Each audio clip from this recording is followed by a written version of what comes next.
However, the counter-argument that this content creator is about to present makes it hard for one to take the title Christian Witch seriously.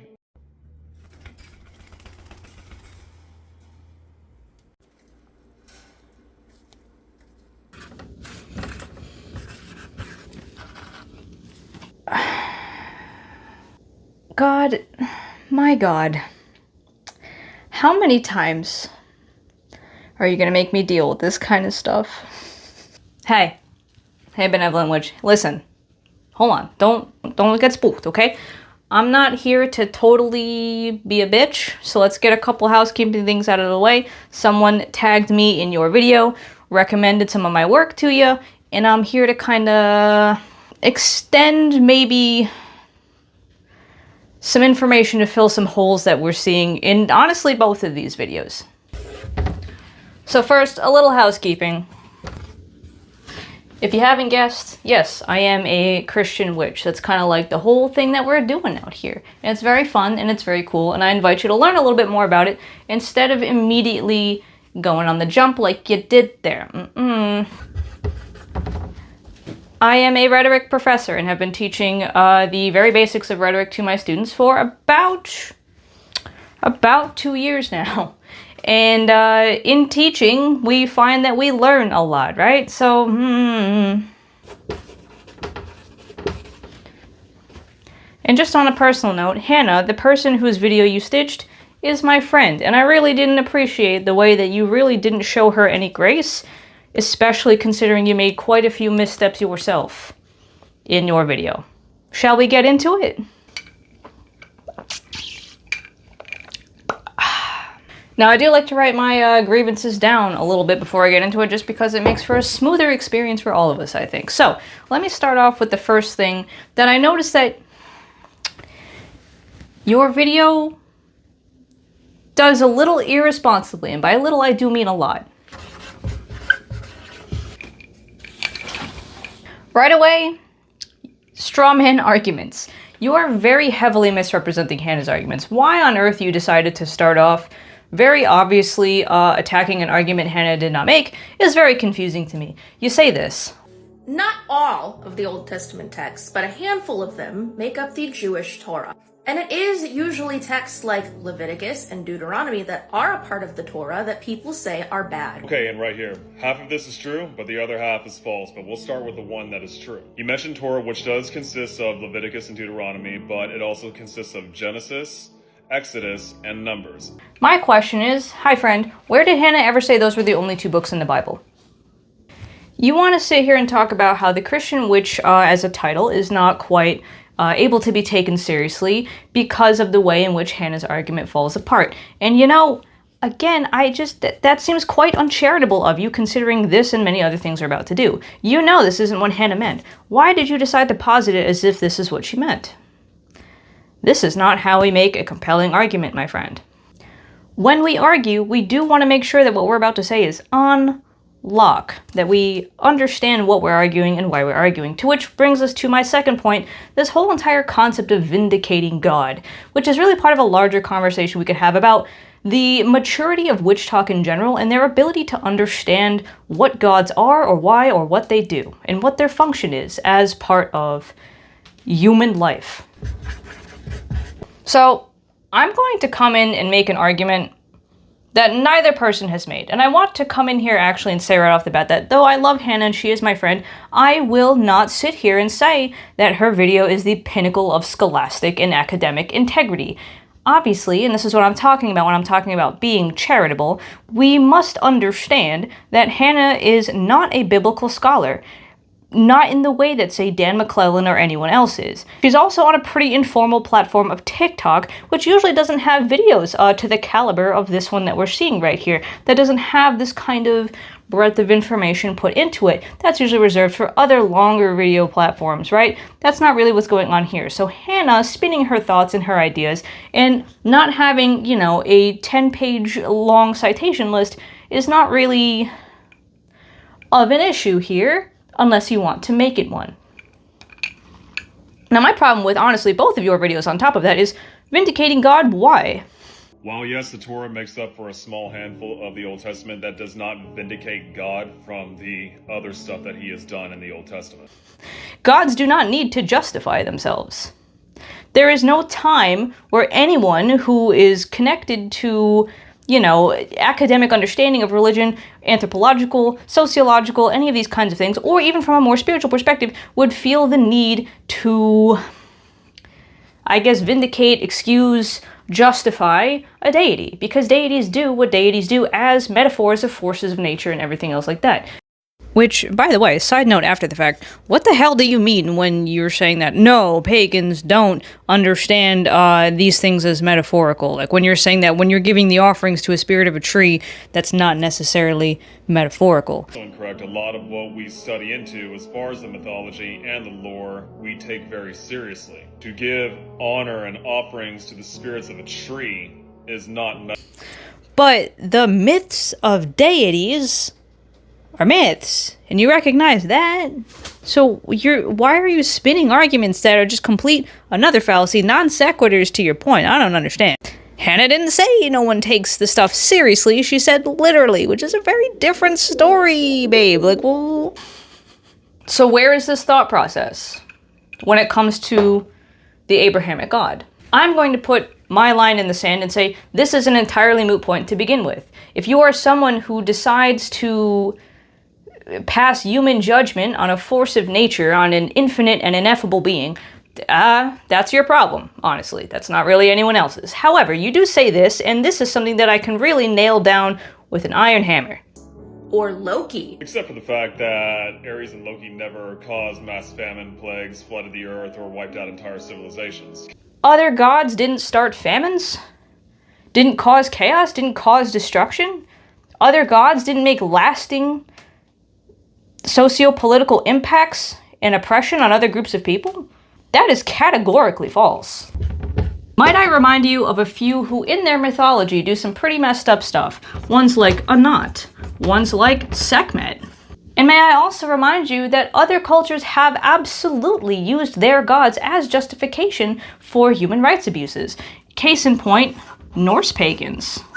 When we talk about gods like Anat, like Sekhmet, there's something very important to know, and that is that they are war gods.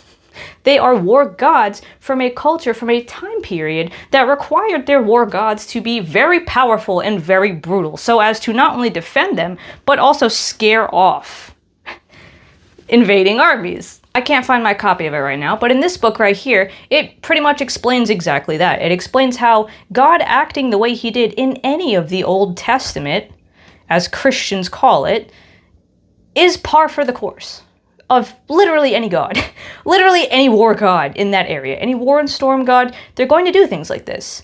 Because that is a symbol of power. In fact, back in these times, they would even pick up statues of their gods and carry them into battle to represent their god being present with them. Even the Israelites would do this, not with a carven image, because that was forbidden, as you point out. Both of whom I work with. If that's truly the case, then you are no longer a Christian witch. You are a polytheistic or an eclectic witch. Which in turn puts you in violation of the Torah, which is Exodus 20, verse 3, you shall have no other gods before me.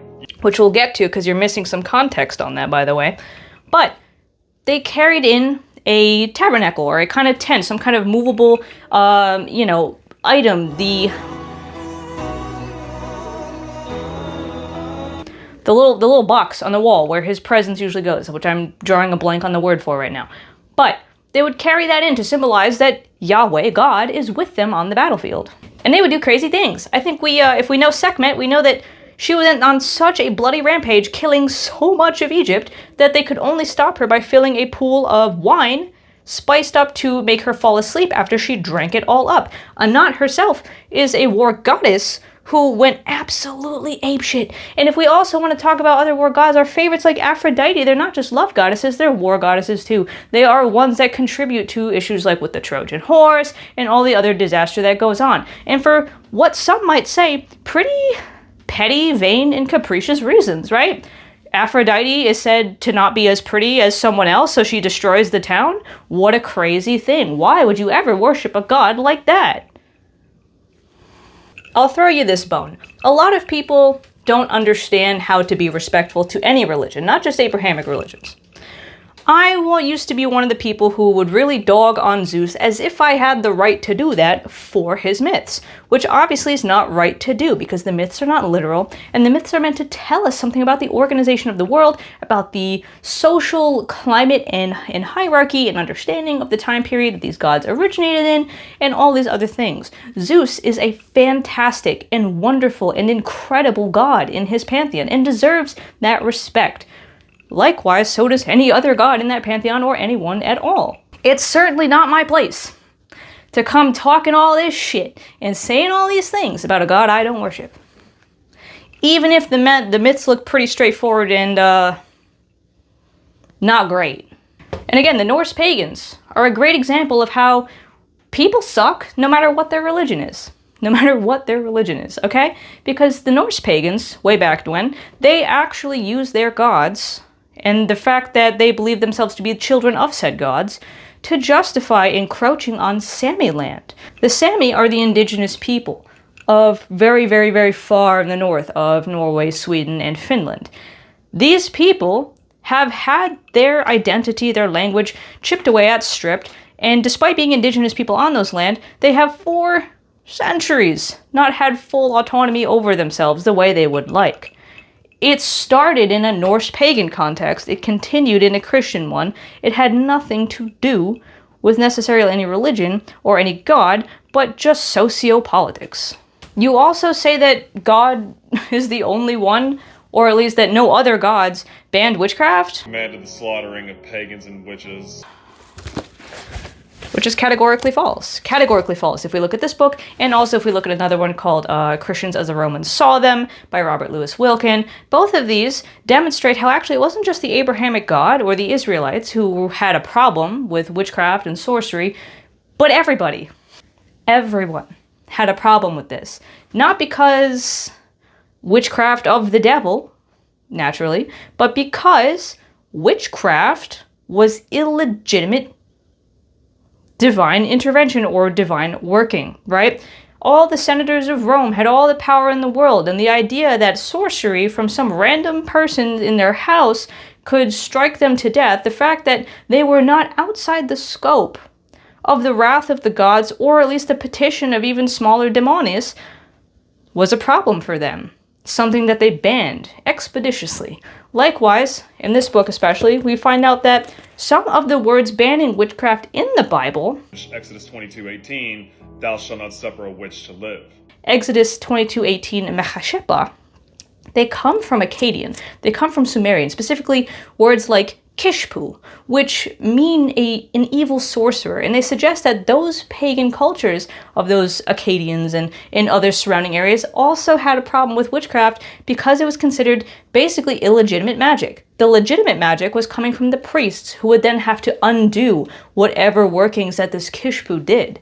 It's not an Abrahamic specific thing. If you're going to talk about scholasticism and academic integrity and all these other things, if you're going to grill my friend Hannah, who is very obviously on a more casual conversational, more opinion-minded bend on a casual conversational platform, I really would hope that you're ready to be held to the same scrutiny when someone else comes along. Speaking of academic scholasticism, you do take some tumbles. You take some academic tumbles when you say things like this. Exodus 22:18, Revelations 21:8, Leviticus 20:27. The Bible literally states that it is. Wouldn't you know, those are actually some of, but not all, the verses that Mimi and I, also a Christian witch, address in our work discovering Christian witchcraft. This quite literally is pretty much where you should start if you actually want to know about any of this and understand what's going on in it, because we break down the original language, the sociopolitical context, and all the other things of those verses that you mentioned. And lest you think we're pulling all that out of our ass, we got plenty of citations too that are free on my blog if you want to peruse them, check them out, and also maybe learn a little bit of something yourself through those sources as well. But again, I did mention that we were going to come back to when you said that Hannah was in violation of the thou shalt not have any other gods before me commandment, the idolatry commandment. And the thing is, if we look at The God of Old by James L. Kugel, and also my literal actual Jewish study Bible, that's not true. You see, one thing that people who critique the Old Testament this way don't understand is that it is part of a separate religion. The Old Testament in Christian lingo is the Jewish Bible. And in this wonderful study Bible, it is absolutely decked out in footnotes by scholars who give you that context that, in this case, you are very clearly missing. So again, if you're going to talk about scholasticism and academic integrity and all these other things, I'm going to hold you to this. And I'm going to ask why you're speaking so confidently when you don't have these facts. And in this study Bible, it's really fascinating. In about Exodus chapter 18, we get a little bit of Jethro, priest of Midian. And Jethro is a Gentile. He is not one of the tribe that is going to basically hold to this covenant, this Abrahamic covenant, right? That covenant belongs to Moses and co, okay? But in this, the footnotes are really interesting. In verse 11, right, where it says, Jethro said, or blessed be the Lord, Jethro said, who delivered you from the Egyptians and the Pharaoh, and who delivered the people from under the hand of the Egyptians. Now I know, this is verse 11, now I know that the Lord is greater than all gods, yes, by the result of their very schemes against the people. And in that, these footnotes say, now I know, in a further fulfillment of the Lord's aim that all come to him, to know his name and acknowledge him, Jethro recognizes his superiority, though he does not renounce other gods. The Torah does not expect Gentiles to become monotheists. And may I remind you that the Torah is the origin of the law. This is the absolute cornerstone of the law. These laws were meant for Israelites. They were meant for a specific tribe to distinguish them from the tribes around them. As Hannah and I myself are Gentiles, as in we are not Jewish in any way, those don't necessarily apply to us. But also beyond that, there is some debate. Because as you can see, Jethro doesn't denounce other gods, but he does recognize God's superiority. So if you are to be a Christopagan, which exists and has existed for literally centuries,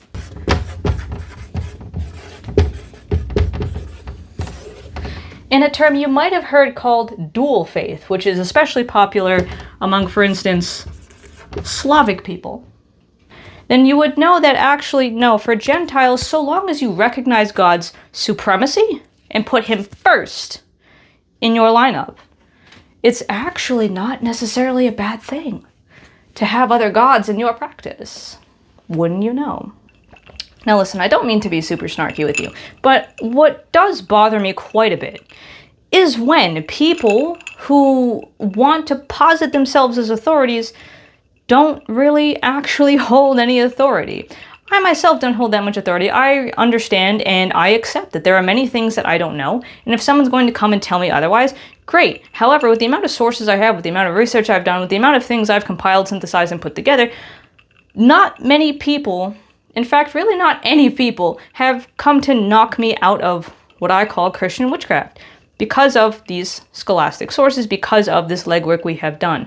If you're going to sit here and very ungraciously shred my good friend for a casual passing commentary, I would hope that you actually have the nuts and bolts to back yourself up. But so far, I'm not seeing that you do, and that's very frustrating to me. But there's one last point in this whole video that seems to have made you very, very, very uncomfortable. Let's talk about it.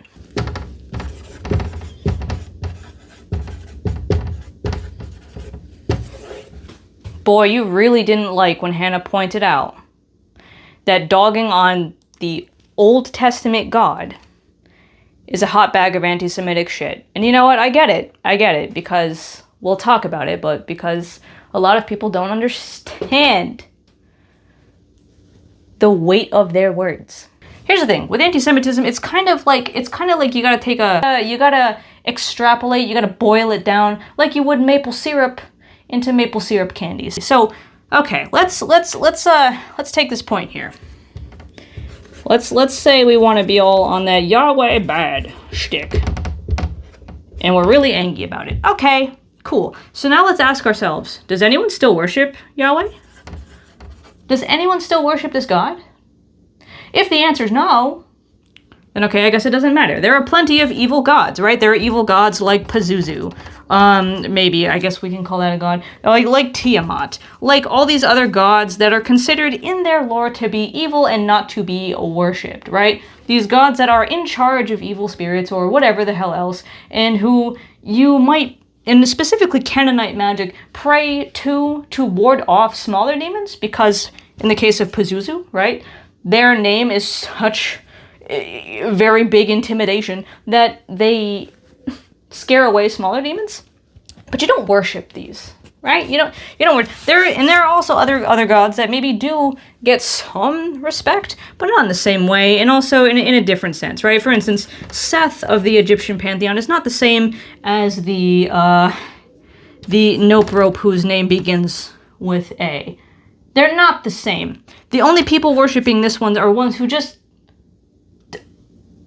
don't care about the original context or understanding of their religion. Like, whatsoever.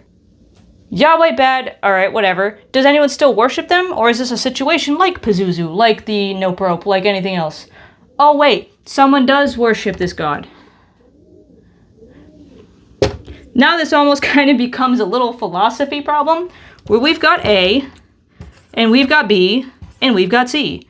Right? Y'all know how this one works. If A is B, and B is C, then A is C. Yeah? When you say that Yahweh is bad, and there are people who do worship this God and see this God as good and like this God and really appreciate this God,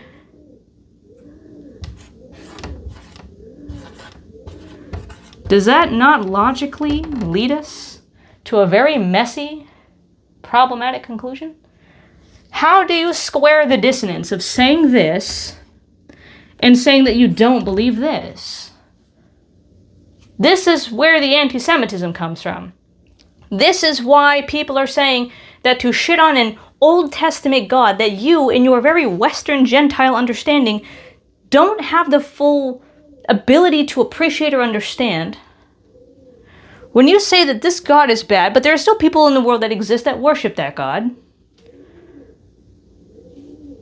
the problem becomes quite obvious. The anti-Semitism becomes very apparent. Okay? First one's Jewish people.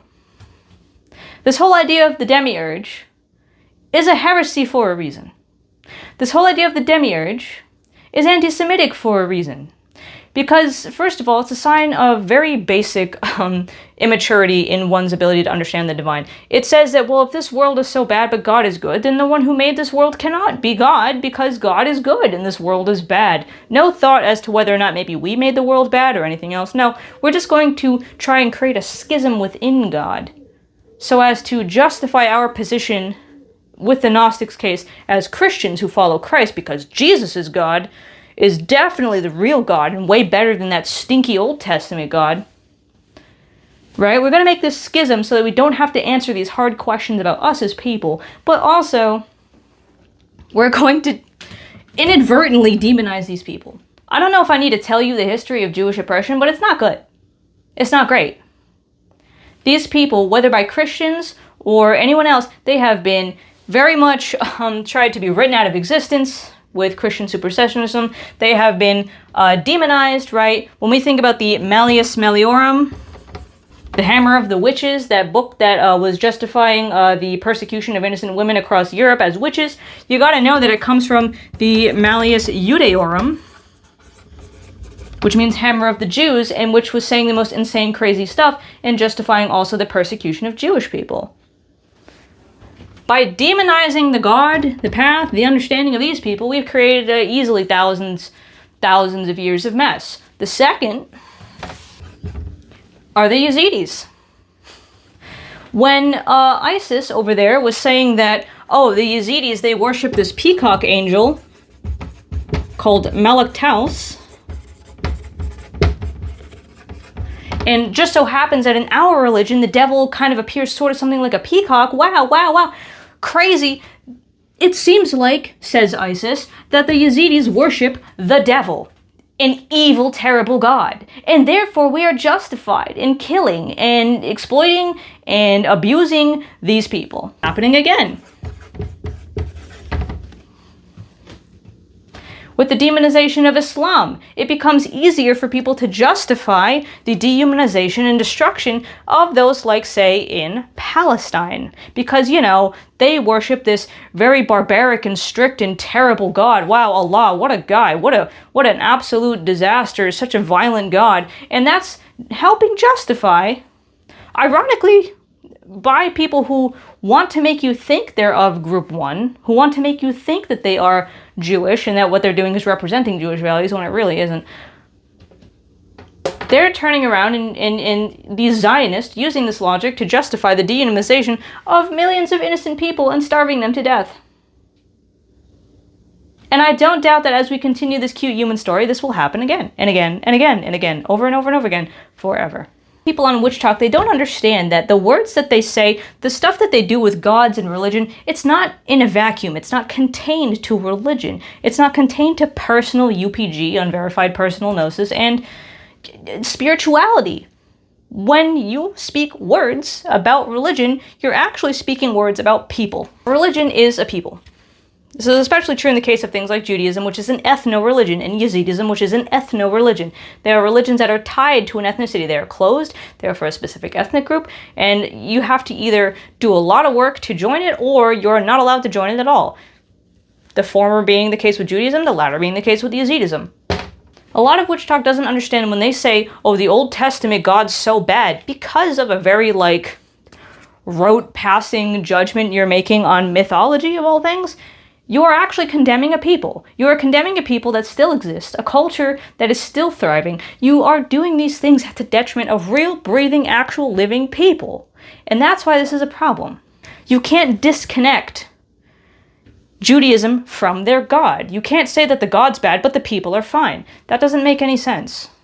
That doesn't make any sense. You also can't say things like, we like Jesus, but not the Old Testament God, because, again, if you understand anything about Christianity or Christian doctrine, especially Trinitarian doctrine, you understand that Jesus is the Logos of God. If you don't understand anything about that, then you at least understand that Jesus was Jewish, and the God he's talking about is the Old Testament God.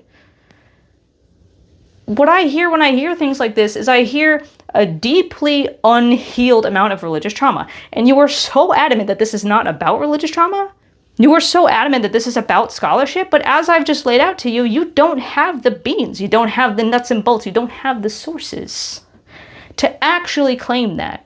What you do have, though, is the same misconception about Judaism, about Yahweh, about the Old Testament God, as any common evangelical.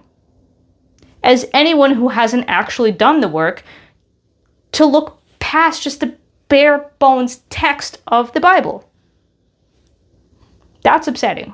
Again, I don't necessarily mean to have this be our first introduction and interaction. I've seen you once before. You seem like a nice person. I'm just really disheartened once again to see this rhetoric flying around. And I'm also really annoyed and frustrated that we have to keep having these conversations when the information is so easily available out there.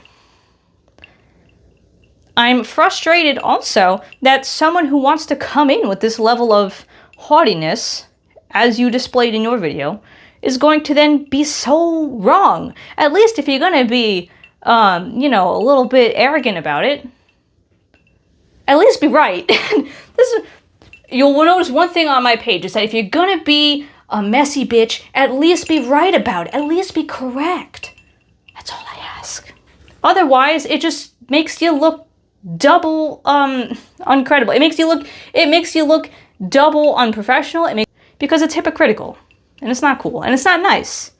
So, again, I'm not trying to be a bitch, but I am saying that if you're gonna say these kinds of things with your whole chest, watch out. Watch out if you don't have all of your ducks in a row. Because there might be a crazy bitch like me hiding around the corner who has way too much time and spends her entire waking moments studying this stuff for a living.